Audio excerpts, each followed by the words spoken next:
Hello, thank you for joining me. I'm trussed up like a Christmas turkey, as my mum used to say. It's snowing, but not sticking. Well, it's sticking on cars, it's sticking on grass, but on the pavements and the roads, it's not. So I'm fully waterproofed because I wanted to get out and get some air. I've been struggling with my voice for a few days, but luckily I've had recordings in the bag, so I've been okay. But I thought I would give it a go today and come out in the snow. And as I've been walking along, I've been doing my usual thinking, so I've come onto my thinking lane. And I've been thinking about my mum because we're heading towards Mothering Sunday, Mother's Day. I think of her all the time, but especially at this time. She had some wonderful sayings. And the trussed up like a turkey was one. Another was, with the snow, I'll just do a quick circuit. Can't really see it. I'll come to a gate and show you there. If it was the beautiful feathery soft flakes, she'd say, oh, it's the angels on the clouds.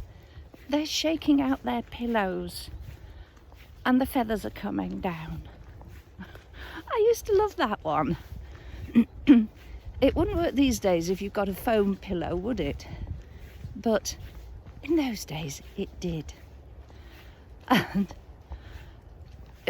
she used to say, if we were walking along and an ambulance went by with the lights and sirens, or the lights and bell as it used to be going, it used to worry me as a child what it was. And she always used to say, is someone having a baby? So putting a nice little positive spin on it.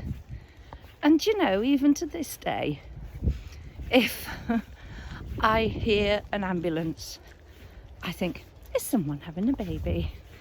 Though with my adult head and knowing how things are, chances of it being mum's interpretation are somewhat slim. But it doesn't bother me. And another thing she used to say, and I'm wondering if this is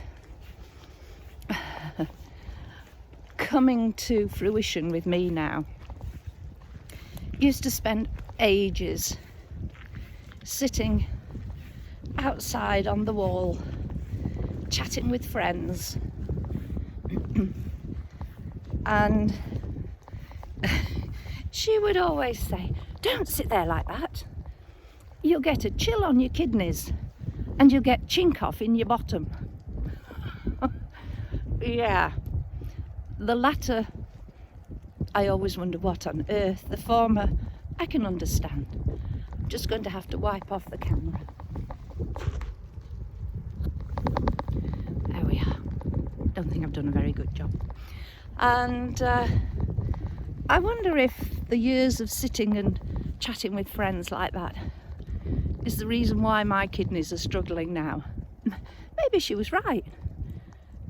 Maybe I've got to wait for the chink off in the bottom to appear. I'll let you know if I suddenly acquire this illness, this disease, whatever. But her use of language was quite interesting. Not in a sweary view, but helping me.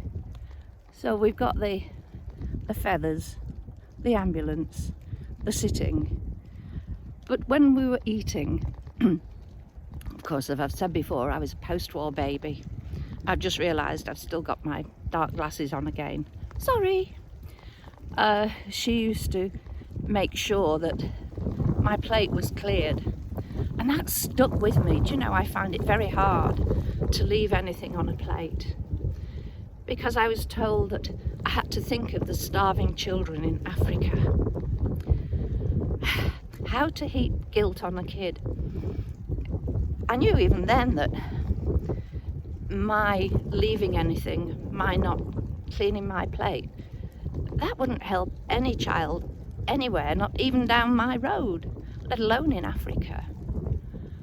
And it was always Africa, it was never anywhere else. Bless. But now I'm just going to step out from under the tree that I've been sheltering in and turn the camera around to show you the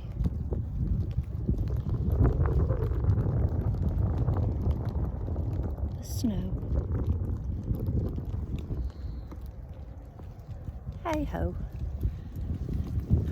I have a feeling that I will be walking into it on the way back, so I need to tighten my hood back up and stride out. But hopefully the fresh air will have helped my throat, because that was another of Mum's cure-alls. A bit of fresh air. Go on, out you go. A bit of fresh air will help. So on that note, I'm going to close up the camera and stride out for home and a warm drink. Take care. Bye.